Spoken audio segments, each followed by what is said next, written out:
ہم نے یہ خواب دیکھا ہے کہ جنت کی حسین وادیاں ہیں، جنت کے محلات ہیں، جنت کے باغ ہیں، مصطفیٰ جان رحمت ہیں۔ میری دادی حضرت سیدہ کائنات سیدہ فاطمہ الزہرا سلام اللہ علیہا ہے، سیدہ خدیجہ الکبریٰ ہے، امام حسن کی ذات ہے، محمد الرسول اللہ کی ذات ہے، ان کے ساتھ ساتھ میرے بابا امام مسلم بن عقیل بھی ہیں۔ میرے آقا فرما رہے ہیں، اے امام مسلم بن عقیل، تم تو چلے آئے لیکن اپنے بچوں کو کیوں چھوڑ آئے، اپنے بچوں کو تنہا کیوں چھوڑ آئے؟ میرے ابا مسلم بن عقیل فرماتے ہیں، اے نانا جان سنیے، میں چلا آیا ہوں، ان قریب میرے بیٹے بھی آنے ہی والے ہیں، تشریف لانے والے ہیں۔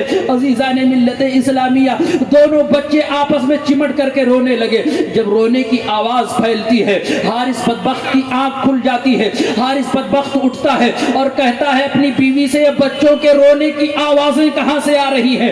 بیوی محب اہل بیت تھی، پہلے تو اس نے بہانہ بنایا، پہلے تو اس نے ہیلہ اختیار کیا، لیکن عزیزان ملت اسلامیہ وہ بدبخت اٹھا اور ڈھونڈنے لگا، کان لگا کر کے سننے لگا، یہ آوازیں کہاں سے آ رہی ہیں، یہ آوازوں کی کلکاریاں کہاں سے آ رہی ہیں۔ عزیزان ملت اسلامیہ گیا تو دیکھا دروازہ کھولا، دو بچے ہیں جن کے چہرے بہت حسین و جمیل ہیں، جن کی زلفیں بہت پیاری ہیں، جن کے چہرے سے نورانیت کی شعاعیں نکل رہی ہے۔ عزیزان ملت اسلامیہ پوچھا تم کون ہو؟ کیونکہ بچے اس گھر کو اپنا امان سمجھ چکے تھے، کہا ہم مسلم بن عقیل کے صاحبزادے ہیں۔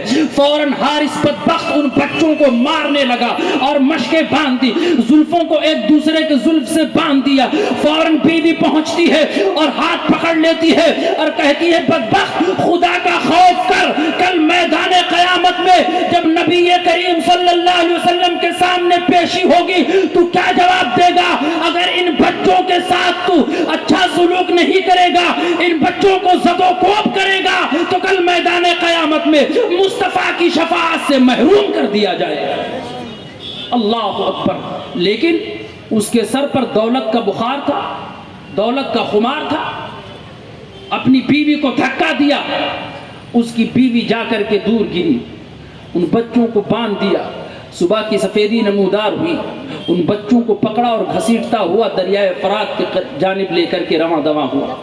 بیوی پھر پہنچی، شوہر کے قدم کو پکڑ لیتی ہے اور کہتی ہے خدا کا خوف کر، اگر تو ذرہ برابر تیرے دل میں ایمان ہے تو جس نبی کا کلمہ پڑھتا ہے اسی نبی کے نواسے ہیں، جس نبی کی امت میں ہے اسی نبی کے نواسے ہیں، خدا را ایسا نہ کرنا، خدا کے لیے ان بچوں کو چھوڑ دے، خدا کے لیے ان بچوں کے قتل سے باز آ جا، اللہ بھی تجھ سے راضی ہو جائے گا، اللہ کے رسول بھی تجھ سے راضی ہو جائیں گے۔ لیکن عزیزان ملت اسلامیہ، اس نے اپنی بیوی کی ایک نہ سنی اور بچوں کو گھسیٹتا ہوا دریائے فرات کے کنارے لے کر کے جاتا ہے۔ جب دریائے فرات پر پہنچا تو کہا کہ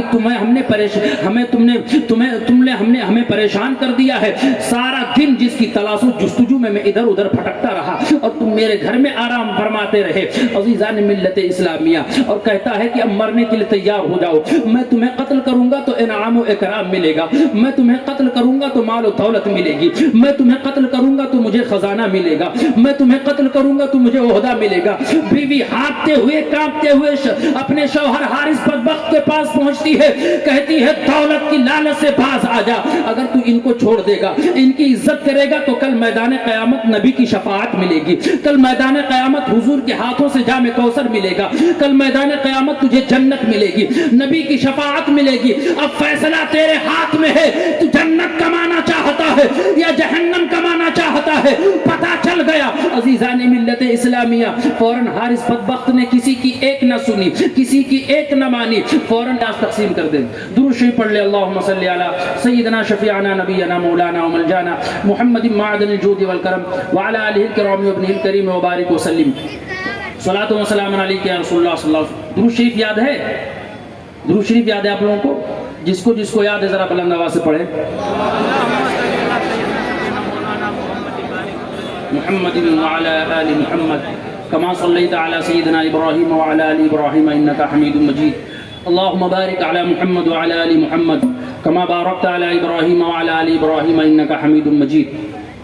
عزیزان ملت اسلامیہ، بڑا بھائی سینہ سپر ہو کر کے سامنے کھڑا ہو گیا اور کہا اگر تجھے قتل ہی کرنا ہے تو مجھے قتل کر، اس لیے کہ میں چھوٹے بھائی کی شہادت نہیں دے سکتا. چھوٹے بھائی نے سینہ تان کر کے سامنے کھڑے ہو گیا اور آواز دی, کہا اگر تجھے قتل کرنا ہے تو مجھے قتل کر, میں بڑے بھائی کی موت نہیں دیکھ سکتا.